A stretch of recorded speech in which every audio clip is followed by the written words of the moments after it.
এই গদিতে মোদি থাকবে না। মোদিকে জানাতে চাই যে তুমি মসজিদের বিরুদ্ধে যুদ্ধ ঘোষণা করোনি, ইসলামের বিরুদ্ধে যুদ্ধ ঘোষণা করেছো।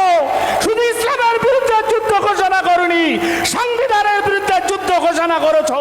শুধু সংবিধান নয়, স্বয়ং নমরুদ যেরকম আল্লাহর বিরুদ্ধে যুদ্ধ ঘোষণা করেছিল, অমিত শাহ, নরেন্দ্র মোদী আল্লাহর বিরুদ্ধে যুদ্ধ ঘোষণা হয়েছে। আমরা যে ইমানদার ভারতবাসী, আমার বাপ দাদারা রক্ত দিয়ে গিয়েছিল এই ভারতকে রক্ষা করার জন্য, ইংরেজ মুক্ত করার জন্য। দুঃখের বিষয়, ইংরেজের চামচা নরেন্দ্র মোদী, অমিত শাহ গদিতে বসে সেই স্বাধীনতা সংগ্রামীদের ইতিহাস ভুলিয়ে দিয়ে দেশ দখল করতে চায়।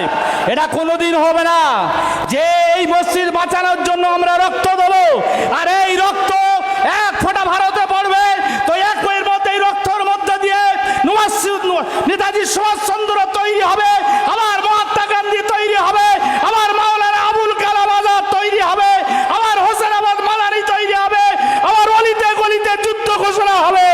এই যুদ্ধ ঘোষণায় যেরকম নমরুদ ধ্বংস হয়েছে, ফেরাউন ধ্বংস হয়েছে, আজকে জামানার অমিত শাহ এবং নরেন্দ্র মোদী ধ্বংস হবেই হবে ইনশাআল্লাহ। আপনারা যারা এসছেন মসজিদ বাঁচাতে এসছেন না ধ্বংস করতে এসছেন? হাত তুলে বলুন, হাত তুলে বলুন। তাহলে আমাদের ওলামায়ে কেরামরা বারবার এলান করেছে, আপনারা রাস্তাটা খালি করে সামনে চলে আসুন। ঠান্ডায় বসে মসজিদ বাঁচবে না, ঠান্ডা ছায়ায় বসে নরেন্দ্র মোদীর সাথে লড়াই করা যাবে না, অমিত শাহ রাত থেকে লড়াই করা যাবে না। তাই জোর গলায় আওয়াজ তুলতে হবে, কালা কানুন বাতিল করো, নইলে গদি ছাড়তে হবে। বলুন,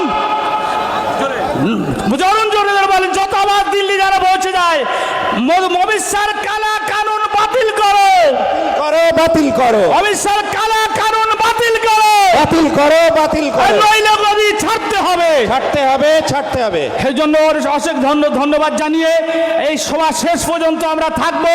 যতদিন কালা কানুন বাতিল হবে না, যতদিন কালা কানুন বাতিল হবে না, ততদিন আমাদের আন্দোলন চলবে এবং গ্রামে গঞ্জে চলবে, কলকাতাও অচল হবে। এবং মাননীয় মুখ্যমন্ত্রীকে বলবো, আমরা আপনার সাথে আছি।